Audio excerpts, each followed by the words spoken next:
Hello विद्यार्थियों, स्वागत है आपका अपने चैनल में। आज हम छायावादी कवि सुमित्रा नंदन पंत की कविता आह धरती कितना देती है की सप्रसंग व्याख्या करेंगे। और उसके पहले हम कविता का सारांश जान लेते हैं। तो आह धरती कितना देती है प्रकृति के सुकुमार कवि, छायावाद के प्रमुख कवि सुमित्रा नंदन पंत के द्वारा लिखा गया है। और इन्होंने इस कविता में अपने जीवन की एक घटना को स्मरण करते हुए उन्होंने लिखा है कि जब वो अबोध बालक था, उसने ज़मीन में पैसे गाड़ दिए थे। उत्सुकतावश कि ये पैसे गाड़ेंगे तो पैसे मिलेंगे, जमेंगे और पेड़ में पैसे लगेंगे तो वह धनवान हो जाएगा। तो इसलिए वो गाड़ करके प्रतीक्षा करता रहा काफ़ी दिनों तक, पर वो पैसे नहीं जमे।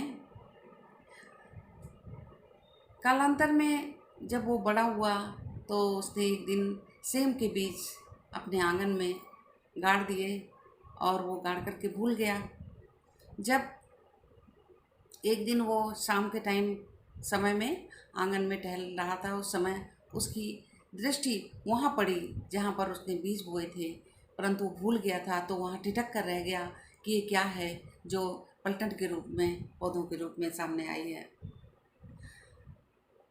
उसे याद आ गया कि यहाँ पर उसने सेम के बीज बोए थे और वही ये निकल कर आए हैं।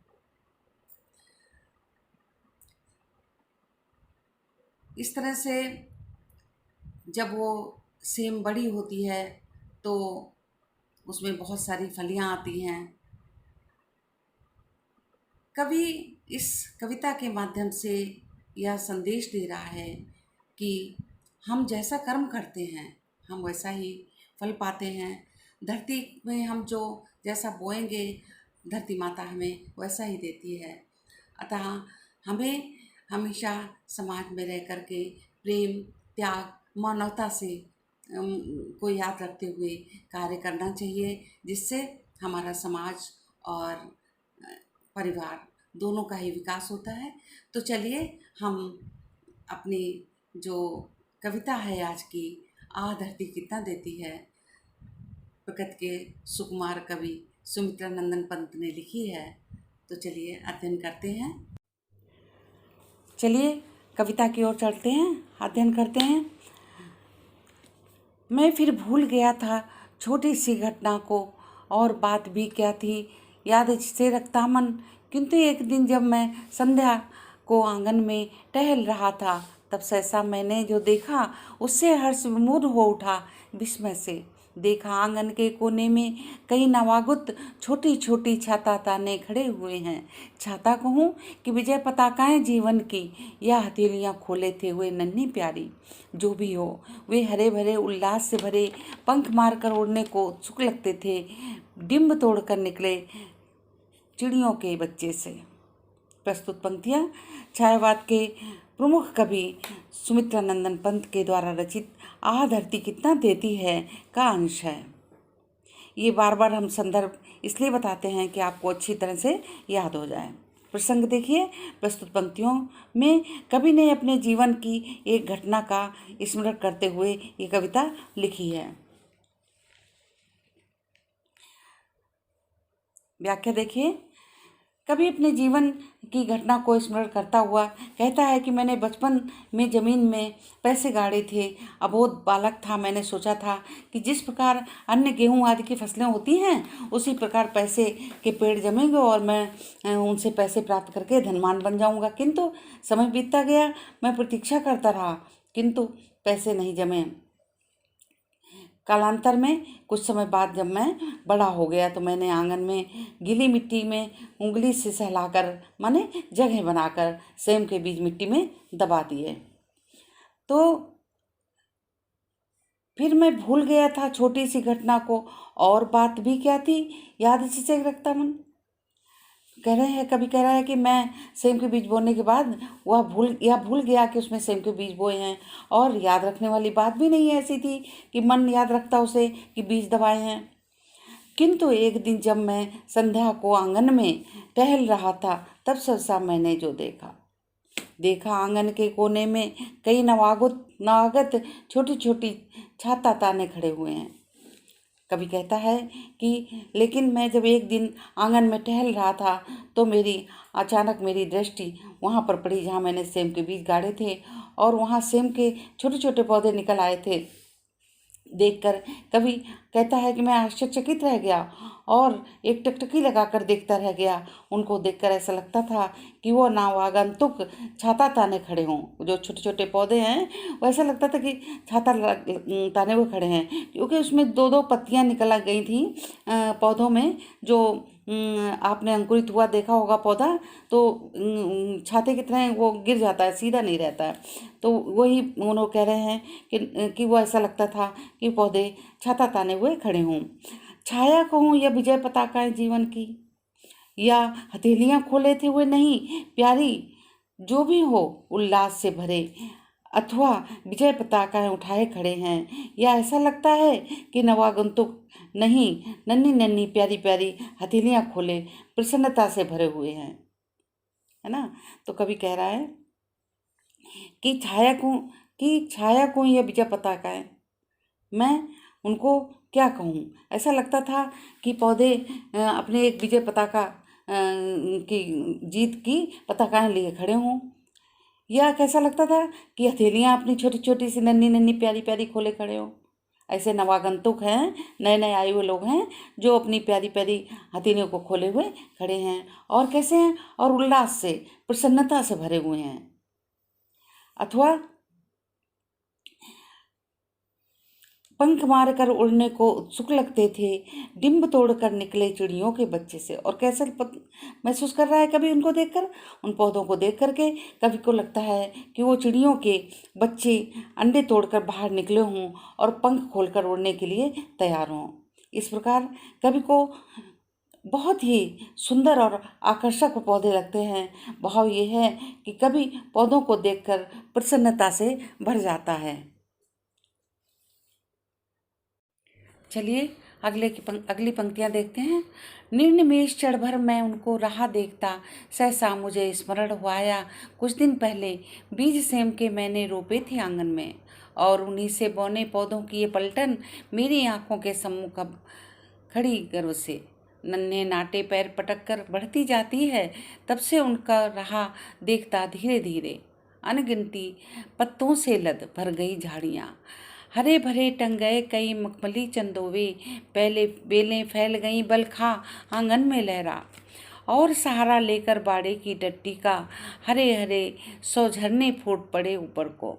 मैं अवाक रह गया, वंश कैसे बढ़ता है। छोटे तारों से छितरे फूलों के छींटे झागों से लिपटे लहरों शामल लतरों पर सुंदर लगते थे। मावस के हंसमुख नभ से छोटी चोटी के मोती से आंचल के बूटों से, ओह समय पर उनमें कितनी फलियां फूटी। ये पंक्तियां हैं, तो इनका संदर्भ प्रसंग व्याख्या करना है।